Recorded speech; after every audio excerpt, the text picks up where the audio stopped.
From 30 million insects to this African bush elephant, the National Museum of Natural History is a world of curiosity and discovery. But what does it take to bring some of nature's greatest treasures to the halls of the Smithsonian Wonderland? We talked to a paleontologist to find out. My name's Nick Pyenson, and I'm curator of fossil marine mammals here at the Smithsonian's National Museum of Natural History.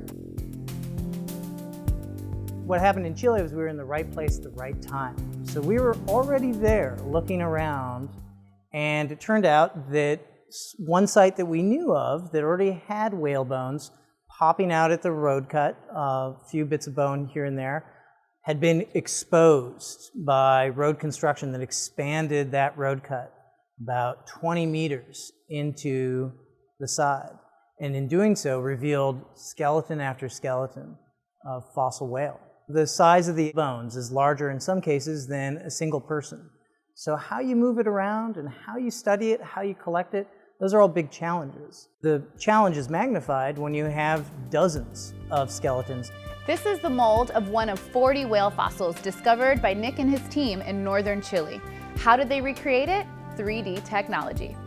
3D really allows us to maximize what we can get out of the field, because you never know what kind of question you eventually want to ask. One of the reasons we had to move so quickly was that we didn't have very much time to collect key pieces of evidence about the site. We were able to come out of the field with digital data, 3D scans that we were then able to study here at the Smithsonian. Not only was there a logistical challenge, but we had a big scientific question that we wanted to answer. Why are all these whale skeletons here? Some of the key clues to understanding that were from the context. So it's not just the bones themselves, but their arrangement, their orientation, how close the skeletons are to one another. All those clues, along with the geology, so understanding the rock sequences that the skeletons were found in. You want to have one good explanation for all the evidence at hand, all the clues. It was harmful algal blooms. Sometimes in certain concentrations, their poisons will be magnified up food webs and kill top consumers, top predators like whales. They're all washed into this one tidal flat some 7 to 9 million years ago, not just once or twice, but 4 times. We didn't just find whales there. There are all sorts of marine animals, from billfishes to completely extinct groups of seals and bizarre creatures that are not even alive today, like aquatic sloths and walrus whales. We have the largest museum collection of any natural history museum in the world.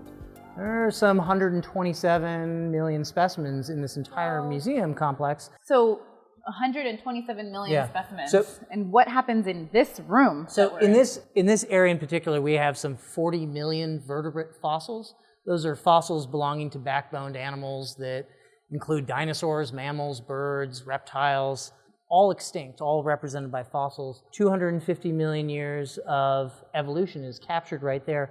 We have fossils from every continent of the world, from every time period. This is the nation's collection that we hold in trust for everyone, but it's also a tremendous resource for scientific discovery. So we're learning a lot here. I want to make sure we find out from you kind of what the process is specifically in making sure that when these are discovered, how they become an actual exhibit here for the public Good question. to see. Right. We have so many millions of specimens, we can't put it all possibly on display. So that's a collaborative process, an artistic process that happens with many other people in our museum community.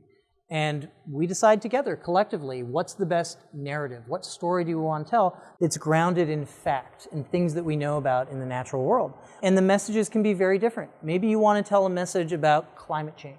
Maybe you want to tell a message about human impact.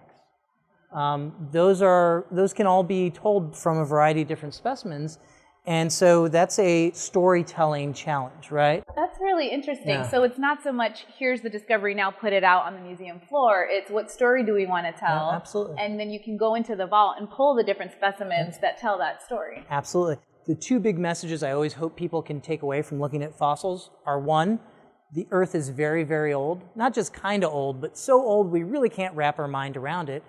But we do know facts about it. We do know the Earth is 4.5 billion years old. Life on Earth is about 1 billion years old. These are facts that we know, and that we can know that with any precision is because of what we do scientifically. The other thing I want people to know is that the diversity on life on Earth is amazing. It's spectacular. It challenges our preconceptions about what we think we know about how life should be.